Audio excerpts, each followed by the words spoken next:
Saudara-saudara yang terkasih, permenungan kita pada hari ini, Senin 13 September 2021, diambil dari surat pertama Rasul Paulus kepada Timotius, bab 2 ayat 1 sampai 8, dan bacaan Injil dari Lukas, bab 7 ayat 1 sampai 10. Hari ini gereja memperingati Santo Yohanes Chrysostomus.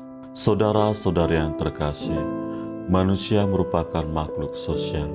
Ia ada dan hidup bersama dengan orang lain. Maka, pengalaman perjumpaan dengan sesama tentulah merupakan suatu keharusan yang harus dijalani. Manusia tidak hanya berinteraksi dengan orang yang dikenalnya. Suatu waktu, tentu ia akan berinteraksi dengan orang lain, bahkan dengan yang tidak dikenal. Dalam interaksi dengan orang yang baru dalam hidupnya, dibutuhkan kerendahan hati agar dapat membangun suatu relasi yang baik dan akrab. Dalam bacaan pertama, dalam surat pertama Rasul Paulus kepada Timotius berbicara mengenai nasihat tentang doa jemaat. Paulus menghimbau agar umat berdoa bagi kepentingan semua orang, terkhusus bagi para pemimpin, agar mampu memimpin masyarakat dengan baik. Dengan hal tersebut, jemaat diminta untuk secara aktif menjadi masyarakat yang baik. Hal tersebutlah yang berkenan pada Allah.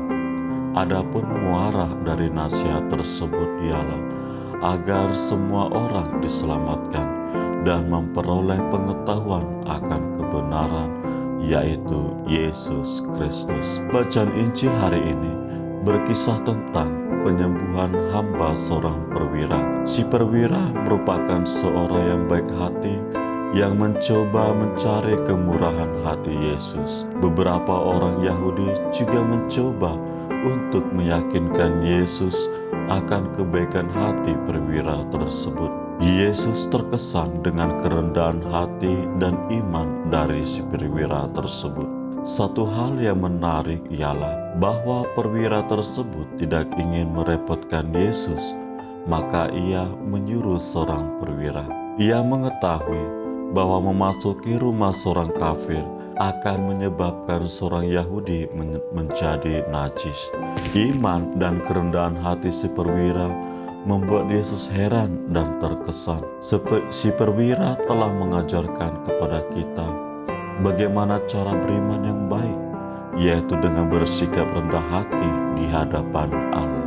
Santo Yohanes Chrysostomus yang kita peringati hari ini juga dapat menjadi contoh dalam beriman kepada Allah. Meskipun dia ahli dalam berkhotbah, ia senantiasa bersikap rendah hati di hadapan Allah, sehingga ia dijuluki sebagai Yohanes si mulut emas. Semoga kita semakin beriman kepada Allah. Amin.